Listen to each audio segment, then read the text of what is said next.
할렐루야, 할렐루야. 선하고 아름다우신 주님께서 허락하시는 자비와 은혜와 평강이 우리 그라치 반석교회 온 교우들의 삶과 가정 위에 가득 임하기를 간절히 원합니다. 오늘 말씀의 제목은 예수님 안에 거하라 라고 하는 제목입니다. 우리 옆에 분들하고 이렇게 한번 인사하겠습니다. 예수님 안에 거합시다. 제가 예수님 안에 거하라 라고 이렇게 이야기하려다가 예수님 안에 거합시다 라고 또 권면하는 그러한 이야기 해주셔서 감사합니다. 오늘 우리가 함께 읽은 이 말씀은 요한복음에 나온 예수님의 그 자기 선언 가운데 마지막 말씀입니다. 그동안 예수님은 자신을 생명을 주시는 자다라고 소개하셨고, 제자들을 비롯한 사람들에게 자신에게 와서 자신을 믿으라 라고까지 말씀하셨습니다. 그런데 오늘 우리가 함께 읽은 이 예수님의 자기 선언은 이미 자기에게로 와 있고 믿고 있는 대상들에게 주님께서 말씀하신 것입니다. 예수님은 제자들에게 어떠한 말씀하셨냐면요, 나는 참 포도나무다. 우리 함께 따라하겠습니다. 나는 참 포도나무다. 저는 오늘 이 본문 말씀이 저에겐 너무나도 특별한 말씀입니다. 오늘 본문의 말씀은 저를 살린 말씀이라고 해도 과언이 아니기 때문입니다. 많은 분들이 아시는 것처럼 저는 허리 디스크 수술을 2번 했어요.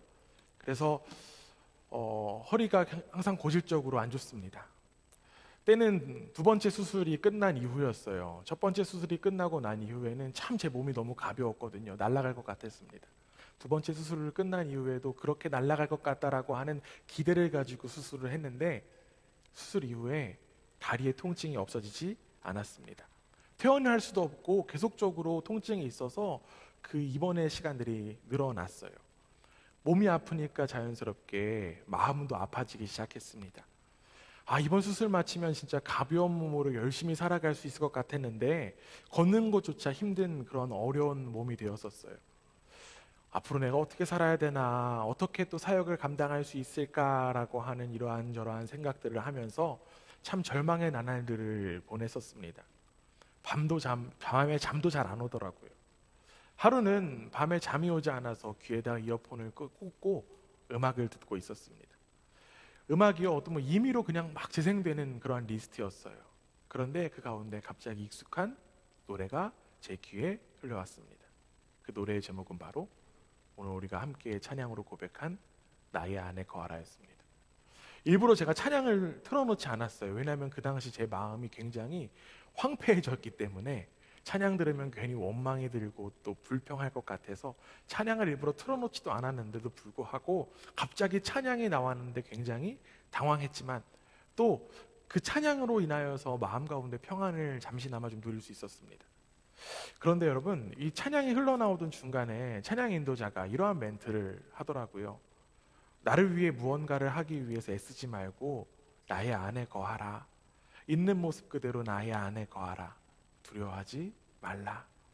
내가 너를 붙잡을 것이다. 그냥 스쳐 지나가도 모를 이야기가 저의 귀에 들려왔습니다. 그 찬양 인도자의 멘트는 계속되었고 그는 이 말씀을 외치기 시작했어요. 오늘 우리가 함께 읽은 본문 요한복음 15장 5절에 이렇게 되어 있습니다. 우리 함께 한번 읽어볼까요? 함께 읽습니다. 시작. 나는 포도나무요 너희는 가지라. 그가 내 안에 내가 그 안에 거하면 사람이 열매를 많이 맺나니 나를 떠나서는 너희가 아무것도 할 수 없음이라. 가장 중요한 것이 내가 주님 안에 거하는 것이다 라고 하는 이 말씀이 제 마음 가운데 깊숙이 딱 박혔습니다. 그렇지, 내가 무언가를 하려고 하기보다 그것들이 중요한 것이 아니라 주님 안에 거하는 것이 가장 중요하겠구나. 주님 안에 거하면 열매는 자연스럽게 맺힐 수밖에 없겠구나. 저는 이 말씀을 제 마음 가운데 새기고 믿으며 지금껏 살아가고 있습니다. 내가 무엇을 하기보다 중요한 것이 바로 주님 안에 거하는 것이라고 하는 사실을 제가 믿음으로써 오늘도 말씀 들고 여러분 앞에 섰습니다. 사랑하는 교회 여러분, 주님 안에 거하는 우리 모두가 되기를 간절히 원합니다. 부족하고 연약한 제가 주님 안에 거하면서 다시 생기를 얻어 살아난 것처럼 여러분도 주님 안에서 생명의 삶을 살아가시기를 간절히 원합니다. 특별히 주님 안에 거해서 주님께서 허락하시는 그 귀한 열매가 주렁주렁 맺히는 우리 그라치 반석교회가 되기를 주님의 이름으로 축원합니다. 사실 오늘 설교는 이렇게 끝나도 될 것 같아요. 네. 그런데 여러분들의 표정을 보니까 참 아쉬움이 가득한 것 같이 느껴집니다. 네, 그렇죠. 아쉬움이 가득하시죠. 평소에는 40분이나 설교를 들었는데 오늘은 들은 것 같지도 않고 아닌 것 같고 뭐 좀 듣긴 한 것 같은데, 여러분의 그 마음을 제가 너무나도 잘 알기 때문에 제가 한 가지 질문을 좀 하나 드리려고 합니다. 그렇다면 여러분, 예수님 안에 거하는 것은 무엇일까요? 주님 안에 거하는 것은 과연 무엇일까요? 예수님 안에 거하는 것이 무엇인지라고 하는 이 질문을 가지고 우리는 오늘 다시 본문으로 돌아와 보려고 합니다. 십자가에서의 죽음을 단 하루 앞두신 예수님께서 지금 제자들에게 말씀하세요. 이 말씀, 예수님의 고별 설교다라고 이야기합니다. 특별히 예수님의 이 마지막 말씀, 이 고별 설교 어떻게 시작하고 있는지 우리 함께 다시 한번 읽어보겠습니다. 요한복음 15장 1절 말씀이에요. 우리 다시 읽습니다. 시작. 나는 참 포도나무요, 내 아버지는 농부라. 예수님은 자신을 가리켜서 뭐라고 말씀하셨습니까? 참 포도나무다라고 말씀하셨습니다. 당시 포도원은요, 이 지중해 지역, 특별히 고대 근동 지역에서 흔히 볼 수 있는 곳이었다라고 합니다. 특별히 지금 예수님께서 함께 계신 이 갈릴리 지역은요, 포도나무 재배에 너무 좋은 장소로 알려져 있어요. 그렇기 때문에 제자들은 예수님께서 자신을 포도나무다라고 설명하신 그 설명을 너무나도 쉽게 잘 이해했을 것입니다. 그런데 여러분, 제자들에게 익숙한 그 포도나무에 대한 비유, 그런데 제자들이요, 한 가지 의문점을 가질 수밖에 없었습니다. 왜냐하면요, 구약 성경의 전통에 따르면 이 포도나무가 흔히 이스라엘을 가리키는 표현이기 때문입니다. 포도나무는 이스라엘을 향한 그러한 단어예요. 우리가 지난주에 우리 교회에서 또 공동체 성경 통독을 열심히 하고 있는데요, 지난주에 함께 읽었던 말씀 가운데 이사야 5장에는요 이러한 말씀이 있습니다. 우리 앞에 화면 보고 함께 한번 읽어볼게요. 함께 읽습니다. 시작. 무릇 만군의 여호와의 포도원은 이스라엘 족속이요, 그가 기뻐하시는 나무는 유다 사람이라. 그들에게 정의를 바라셨더니. 포도나무인 이스라엘, 이 포도나무인 이스라엘이요, 하나님께 사랑을 받았습니다. 그런데 안타깝게도 이들은 하나님의 언약을 어겼어요. 이스라엘은 정의와 공의를 버리고 가난한 동족들에게도 포악을 일삼았습니다. 즉, 나쁜 포도를 맺은 포도나무가 바로 하나님을 떠난 이스라엘이다라고 이야기할 수 있습니다. 하나님은요, 이 패역한 포도나무를 향해서 끊임없이 말씀해 주셨습니다. 특별히 이사야 선지자뿐만 아니라 예레미야 선지자를 통해서도 하나님은 이스라엘, 그 나쁜 포도나무에 대해서 이야기하셨어요. 우리 말씀 한 구절 찾아볼게요. 예레미야서 2장 21절에 이렇게 되어 있습니다. 우리 함께 한번 읽어봅니다. 함께 읽습니다. 시작. 내가 너를 순전한 참 종자 곧 귀한 포도나무로 심었거늘 내게 대하여 이방 포도나무의 악한 가지가 되면 어찌 됨이냐. 하나님께서 좋은 포도나무를 심으셨다라고 합니다. 그런데 그 포도나무가 오히려 악한 가지가 되었다라고 해요. 이제 포도나무인 이 이스라엘에게 남겨진 것, 바로 하나님의 심판밖에 없습니다. 포도나무를 좋은 나무로 심으셨는데 이 나무가 나쁜 나무로 변질되었으니까 이 나무는 버려져야 마땅합니다. 불태워져야 마땅해요.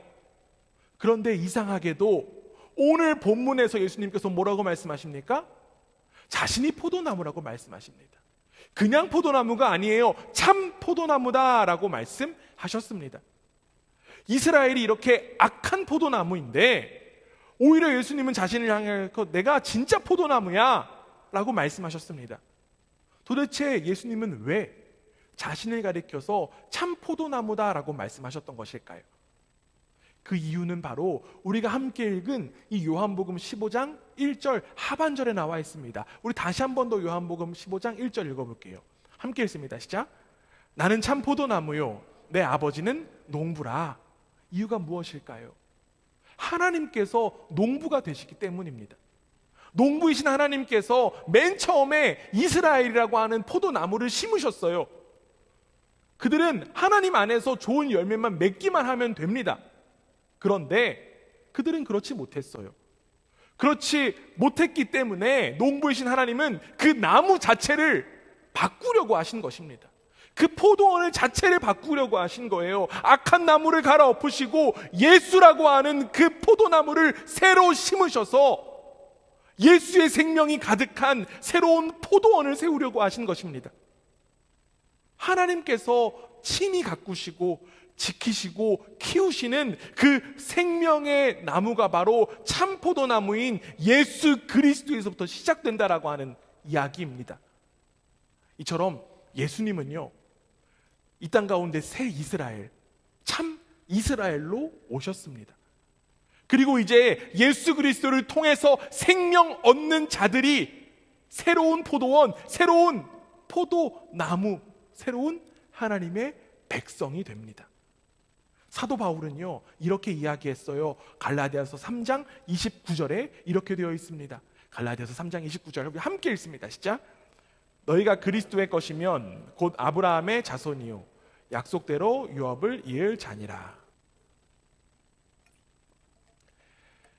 새롭고 참된 이 이스라엘인 예수 그리스도 안에 속하면 이제 우리는 하나님의 자녀가 되고 하나님의 백성이 된다라고 하는 사실을 지금 사도 바울이 이야기합니다. 사랑하는 우리 그라치 반석교회 교회 여러분, 우리에게는 새로운 나무가 허락되었습니다. 바로 예수 그리스도라고 하는 나무예요. 이제는 그 예수 그리스도 안에서 열매 맺는 인생이 바로 저와 여러분에게 허락된 인생입니다. 참 포도나무인 예수님 안에서 열매 맺는 우리 모두가 되기를 주님의 이름으로 간절히 원합니다. 옆에 분들하고 이렇게 한번 인사하겠습니다. 좋은 열매 맺읍시다. 네, 감사합니다. 예수님은 그 철저하게 그 농부이신 하나님께서 원하시는 열매를 맺는 포도나무셨습니다. 예수님은 다른 열매 맺는 것이 아니라 하나님이 원하시는, 농부가 원하는 열매를 맺는 나무셨어요. 이 농부이신 하나님은요, 그냥 그 나무를 심으신 것뿐만 아니라 이제는 그 나무를 친히 가꾸어 가십니다. 오늘 본문 15장 2절 어떻게 가꾸어 가시는지 함께 한번 읽어보겠습니다. 함께 읽습니다. 시작. 물은 내게 붙어 있어 열매를 맺지 아니하는 가지는 아버지께서 그것을 제거해 버리시고, 물은 열매를 맺는 가지는 더 열매를 맺게 하려 하여 그것을 깨끗하게 하시느니라. 아멘. 여기는 지금 농부이신 하나님께서 가지치기를 하는 그러한 이야기가 나옵니다. 그런데 여러분, 여기에는요, 두 종류의 가지치기가 나와요. 한 가지는요 열매 맺지 못하는 가지입니다. 그리고 다른 한 가지는 열매를 맺는 가지입니다. 이 열매 맺지 못하는 가지를 농부이신 하나님께서 어떻게 하신다고 합니까? 친히 제거해 버리신대요. 그리고 열매 맺는 가지는 깨끗하게 가지치기 하신다라고 합니다. 두 번의 가지치기가 나오는 거예요. 열매 맺지 않는 가지는 그 가지 자체를 제거해 버리시고, 열매를 맺을 수 있고 열매를 맺는 그 가지를 위해서 더 좋은 열매를 맺도록 가지치기 하신다라고 하는 것입니다. 그런데 여러분, 저는 여기서 한 가지 의문점이 듭니다. 예수님이라고 하는 포도나무에 붙어 있는 것이 중요하다고 했잖아요. 붙어 있는 것이 너무나도 중요한데 예수님 안에 붙어 있는다라고 해서 열매 맺지 못하는 가지가 과연 있는 것일까? 내가 예수님께 붙어 있는데 붙어 있으면 당연히 열매 맺는 것 아닌가라는 그러한 의문점이 제 안에 생겼습니다.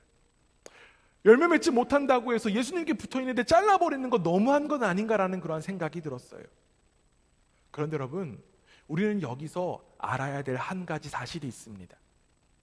그것은 바로 모든 제자가 예수님과 함께 하지 않았다라고 하는 사실입니다. 요한복음 6장에 보면요, 예수님께서 가버나움 회당에서 말씀을 선포하십니다. 그런데 말씀을 선포하시는 가운데 예수님의 말씀이 너무 어려워서 그 말씀을 듣지 못하고 받아들이지 못하는 사람들이 나와요. 그리고 그들은 예수님의 말씀을 듣고 예수님을 떠나게 됩니다. 말씀 한번 직접 찾아볼게요. 요한복음 6장 66절에 보면 이러한 말씀이 있습니다. 제가 읽겠습니다. 그때부터 그의 제자 중에서 많은 사람이 떠나가고 다시 그와 함께 다니지 아니하더라. 요한복음의 저자 요한은요, 이 사건을 통하여서 예수님과 함께 있더라도 모든 사람이 제자가 아니다라고 하는 사실을 지금 분명하게 이야기하고 있습니다. 또한 우리는 이 예수님과 함께 다닌다라고 해서 모두 제자가 아니라고 하는 사실을 증명하는 한 인물을 알고 있습니다. 그가 누구일까요? 맞아요. 그는 바로 예수님을 팔아버린 가룟 유다였습니다. 이 가룟 유다는요, 3년 반이나 예수님을 따라다녔습니다. 그냥 따라다닌 정도가 아니에요. 내가 시간 나서 따라다닌 정도가 아닙니다. 자신의 일상을 다 버리고 예수님을 쫓아다녔습니다. 그는 제자들과 함께 귀신을 내쫓기도 했고요. 그리고 하나님 나라를 선포하기도 했으며 권능을 행했습니다. 결국 이 유다에게도 열매가 있었다라고 하는 거예요. 이렇게 열매가 있었던 가룟 유다가 여러분 어떤 일을 벌입니까? 우리가 잘 아는 대로 은 30냥에 예수님을 팔아넘깁니다. 우리는 여기서 또 이러한 생각이 들 수 있을 것 같아요. 그렇다면 이 가룟 유다가 맺었던 그 열매는 어떤 열매인 것인가? 그는 어떻게 이러한 인생을 살았는데 열매를 맺을 수 있었던 것일까? 가룟 유다의 그 열매에 대해서 궁금할 수 있습니다. 우리는 이 질문을 예수님의 말씀으로 한번 찾아보기 원합니다.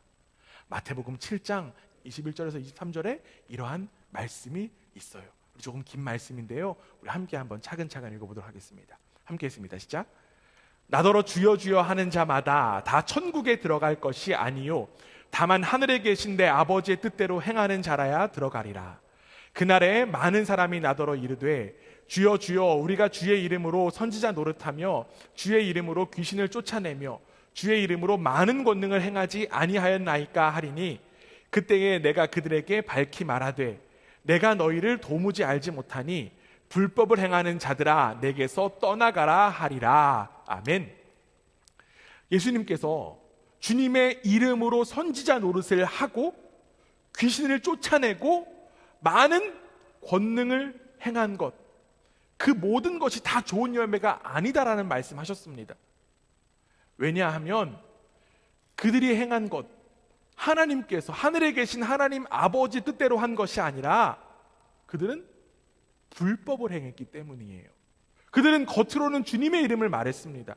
그러나 그들이 불법이라고 하는 사실은 속으로는 자신의 영광과 자신의 만족과 자신의 이익을 취했어요. 예수님은 그들을 향해서 내게서 떠나라라고 말씀하셨습니다. 이 내게서 떠나라라고 하는 이 말씀, 오늘 본문으로 돌아와서 요한복음 15장의 언어로 바꾸면 어떻게 될까요? 제거하셨다라는 표현이 돼요. 제거하셨습니다. 우리의 신앙생활에도 분명히 열매가 있어요. 그런데 여러분, 열매가 있다라고 해서 내가 괜찮은 신앙생활을 하고 있구나라고 착각해서는 절대로 안 됩니다. 많은 교회 그리고 목회자들, 사역자들이 착각하는 일들이 있어요. 사람이 많이 몰린다라고 해서 우리 교회가 그리고 내가 잘하고 있다라고 하는 생각입니다. 또한 여러 가지 사역을 많이 한다라고 해서 좋은 열매를 맺고 있다라고 하는 생각입니다. 사랑하는 여러분, 우리는 반드시 기억해야 합니다.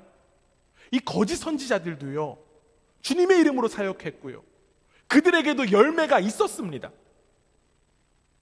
저는 저를 비롯한 우리 그라치 반석교회가 열매 가지고 착각하지 않는 교회가 되기 원합니다. 사람 한두 명 더 모인다라고 해서 옳은 길 가는 것 아니에요.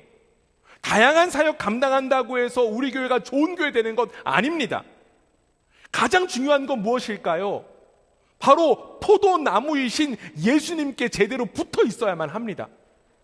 사랑하는 여러분, 좋은 교회란 예수님께 붙어 있는 교회입니다. 좋은 교회란, 건강한 교회란 예수님 안에 거하는 교회입니다. 생명의 근원이신 예수님께 붙어 있는 그 교인들, 그 교인이 많은 교회가 바로 좋은 교회예요. 내 기준과 만족과 유익으로 교회에 들락거리며 사역 감당하는 것이 아니라 참 포도나무인 예수님 안에서 거하는, 그 예수님 안에 거하는 우리 모두, 우리 그라치 반석교회 되기를 주님의 이름으로 축원합니다. 그렇다면 여러분, 우리는 이제 반대로 열매 맺는 가지에 대해서 생각해 볼 수 있습니다.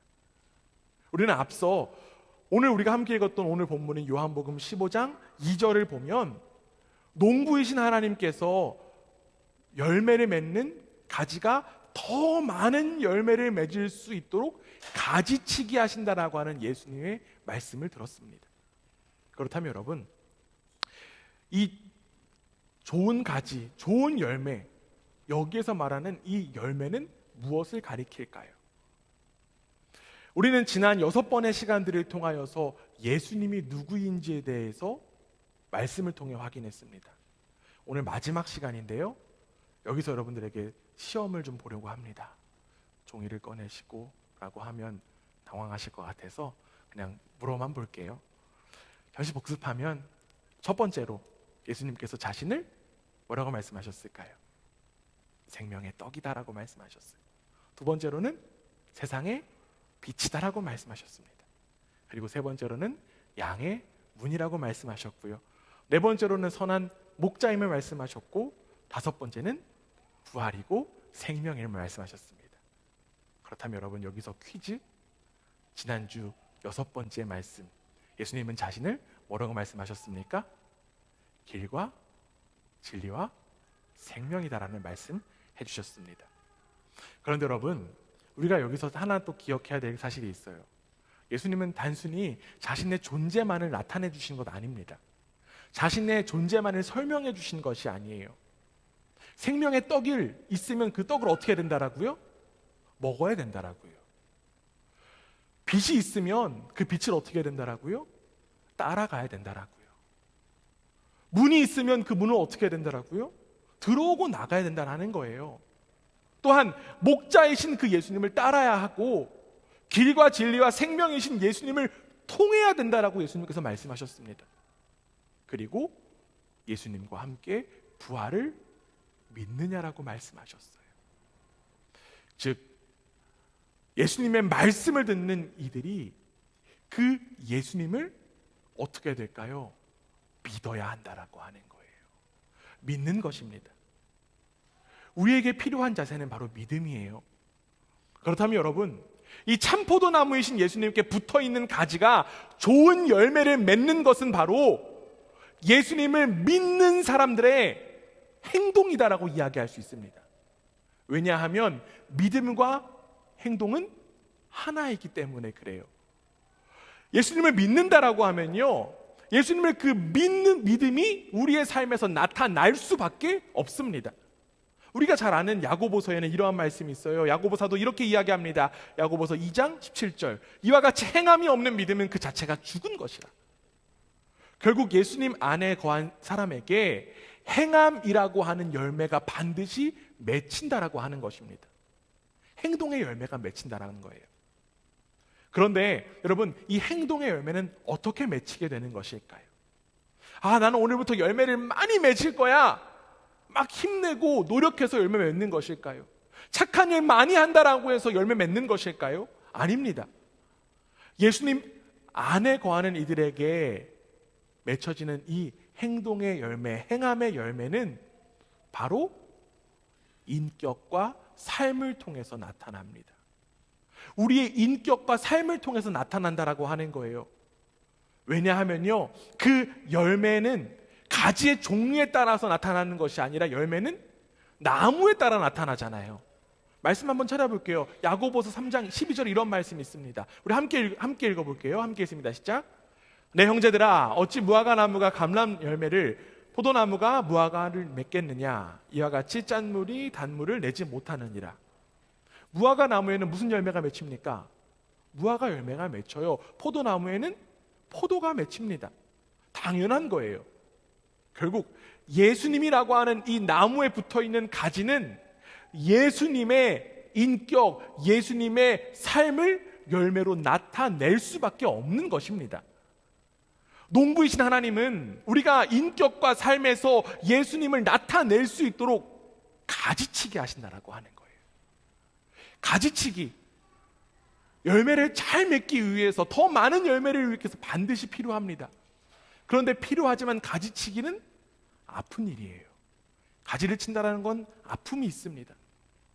하나님은 우리의 삶 가운데 겪게 되는 시련과 아픔을 통해서 우리를 가지치게 하십니다. 인간은 좋은 일을 통해서도 많이 배우지만 안타깝게도 좋지 않은 일을 통해서 많이 배웁니다. 비록 나에게 너무나도 아프고 힘든 현실이지만, 이 시련이지만, 하나님은 이 일들을 통해서 나를 단련하셔서 정금으로 만드신다라고 하는 사실이에요. 시련은, 그리고 아픔은 나의 본질이 무엇인지를 깨닫게 되는 시간입니다. 나의 본질이 무엇입니까?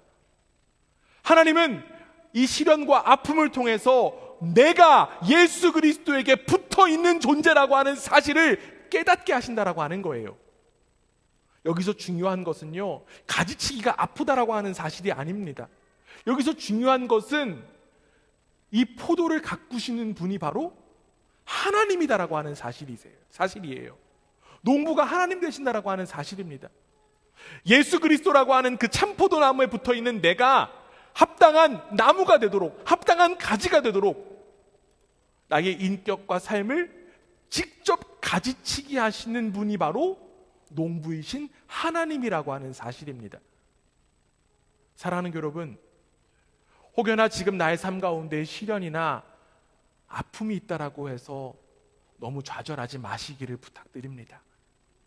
하나님은 나를 통해 반드시 열매 맺기를 원하십니다. 이 시간이 하나님의 가지치기임을 바라보고 기억하며 나를 통해 좋은 열매 맺기를 바라시는 그 하나님의 손길을 기대하고 소망하는 우리 모두가 되기를 주님의 이름으로 간절히 원합니다.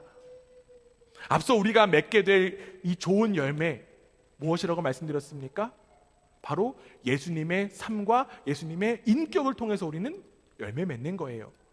어떤 결과물이 아니라 우리는 예수님의 인격이라고 하는 그 열매를 맺는 것입니다.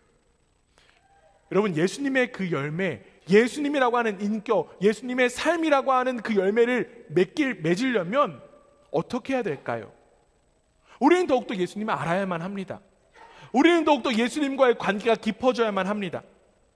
예수님과 친밀해져야 비로소 예수님 닮을 수 있기 때문에 그래요.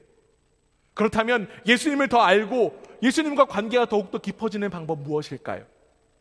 예수님과 더욱더 친밀해지기 위해서, 우리가 예수님이라고 하는 열매를 나타내기 위해서 우리는 어떻게 해야 되는 것일까요? 앞서 이야기한 것처럼 시련과 아픔을 통해서 우리는 더욱더 기도할 수 있습니다. 우리는 기도를 통해서 예수님과 더욱더 친밀해져 갈 수 있는 거예요. 기도를 통해서 더욱더 예수님의 마음과 예수님의 성품 알아갈 수 있는 것입니다. 그리고 예수님은 기도뿐만 아니라 자신과 친밀해질 수 있는 그 유일한 방법이 있음을 또한 말씀해 주셨습니다. 그것이 무엇일까요?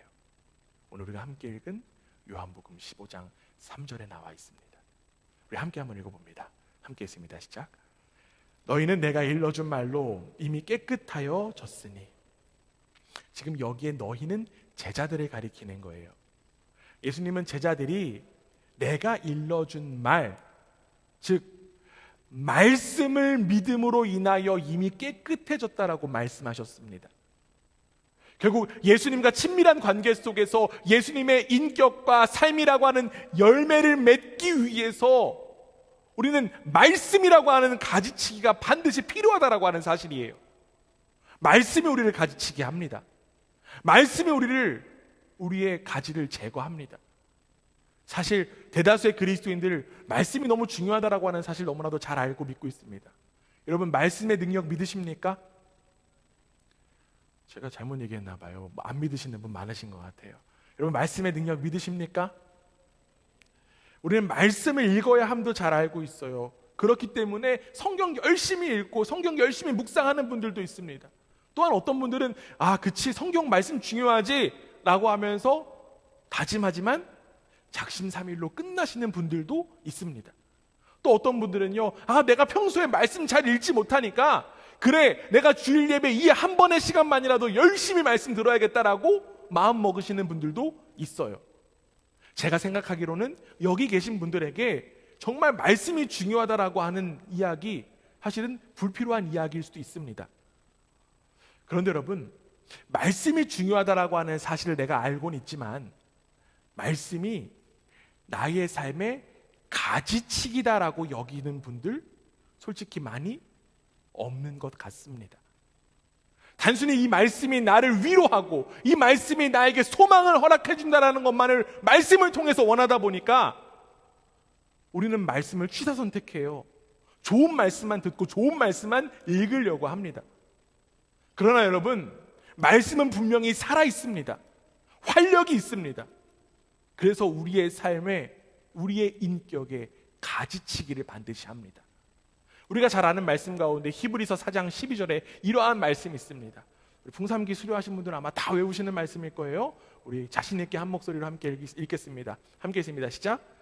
하나님의 말씀은 살아있고 활력이 있어 좌우의 날선 어떤 검보다도 예리하여 혼과 영과 및 관절과 골수를 찔러 쪼개기까지 하며 또 마음의 생각과 뜻을 판단하나니. 말씀이 살아있습니다. 그래서 나의 속을 꿰뚫고 내 마음에 품은 생각과 의도까지도 밝혀낸다라고 지금 성경 이야기하고 있습니다. 여러분, 성경이요, 성경 말씀이 단순히 지식이나 정보가 아니라고 하는 사실입니다. 우리는 말씀의 능력을 믿으며 이 말씀이 우리의 삶에 가지치기 하도록 말씀에 우리의 삶을 내어드려야 되는 거예요. 내 생각을 강화하는데, 자기중심성을 강화하는데 말씀을 받고 말씀을 읽는 것이 아니라 예수님의 인격과 예수님의 삶을 닮을 수 있도록, 즉 나를 가지치기 하는 그 말씀이 되도록 우리는 말씀을 받아들여야 한다라고 하는 사실입니다. 때로는 말씀이 나를 찌를 때가 있어요. 때로는 말씀이 나를 쪼갤 때가 있습니다. 쪼개고 찌르면 아파요. 그러나 그렇다고 해서 말씀을 등한시하지 마시기를 부탁드립니다. 말씀이 나를 찌르고 말씀이 나를 쪼갠다라고 하는 그 사실은요, 어쩌면 내가 여전히 예수님의 나무에 붙어있는 가지다라고 하는 증거입니다. 예수님은 말씀을 통해서 나를 자꾸만 나의 가지를 제거하시기 때문에 그래요. 이제 내가 열매 맺을 수 있다라고 하는 그 증거가 바로 말씀이 나를 찌른다라고 하는 사실입니다. 우리는 이 말씀의 찌름을 통하여서 인격과 삶이 더욱더 예수님 닮아갈 수 있어야만 합니다. 우리는 말씀의 능력을 믿는 이들이에요. 말씀이 오늘도 나를 움직이고, 말씀이 나를 오늘도 새롭게 하고, 말씀이 나를 양육하고, 말씀이 나를 먹인다라고 하는 그 사실을 믿고 하나님의 그 살아있는 음성으로 말씀을 받고 믿고 따라가는 우리 모두, 우리의 삶 더욱더 예수님 닮아가게 될 줄 믿습니다.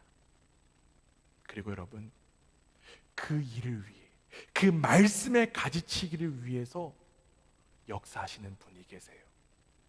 그분이 누구실까요? 우리 말씀 한 구절 찾아봅니다. 요한복음 14장 26절 이렇게 되어 있습니다. 우리 함께 이 말씀 읽겠습니다. 함께 읽습니다. 시작. 보혜사 곧 아버지께서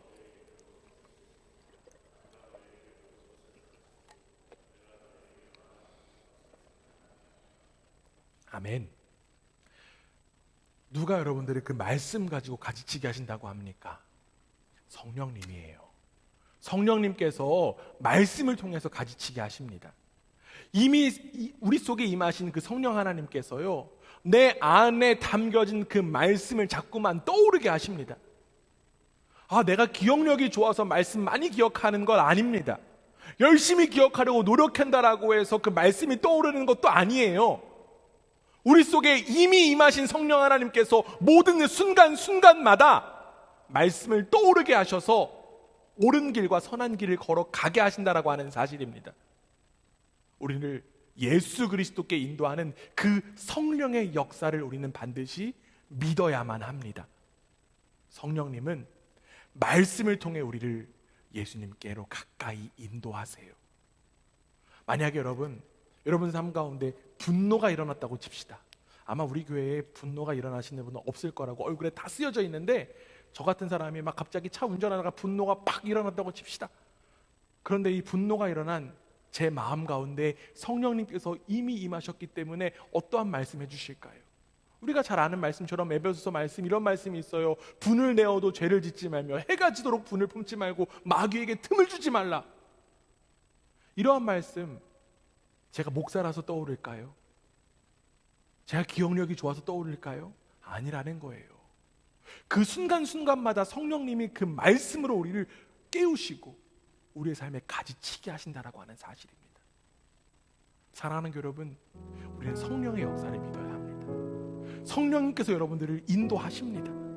성령의 그 음성에 귀를 기울이며 이제는 우리의 삶에서, 우리의 인격에서 예수 그리스도의 향기가 나타나게 되기를 간절히 원합니다. 사랑하는 여러분, 예수님 안에 거하는 우리 모두가 되기를 원합니다. 예수님 안에 거하는 우리 그라치 반석교회가 되기를 간절히 원합니다. 예수님 안에 거하는 것, 결국 말씀 가운데 거하는 거예요. 그리고 그 말씀을 통한 성령의 음성에 귀를 기울이는 것이 바로 예수님 안에 거하는 것입니다. 주님 우리 가운데 이렇게 말씀하세요. 요한복음 15장 4절 우리 함께 읽겠습니다. 함께 읽습니다. 시작. 내 안에 거하라. 나도 너희 안에 거하리라. 가지가 포도나무에 붙어있지 아니하면 스스로 열매를 맺을 수 없음같이 너희도 내 안에 있지 아니하면 그러하리라. 예수님께서는 우리가 주님을 떠나서는 아무런 열매 맺을 수 없다라는 말씀하세요. 여러분, 우리는 스스로 열매 맺을 수 없습니다. 우리는 스스로 예수 그리스도라고 하는 열매 나타낼 수 없어요. 왜냐하면 우리는요, 예수님에 붙어있는 가지일 뿐이기 때문에 그렇죠. 우리는 내가 붙어있는 이 나무가 어떤 분인지를 분명히 알아야 합니다. 그리고 우리의 삶에서 안만큼 또 닮아갈 수 있어야 해요. 우리는 그렇게 될 때 열매 맺는 인생 살아갈 수 있는 것입니다.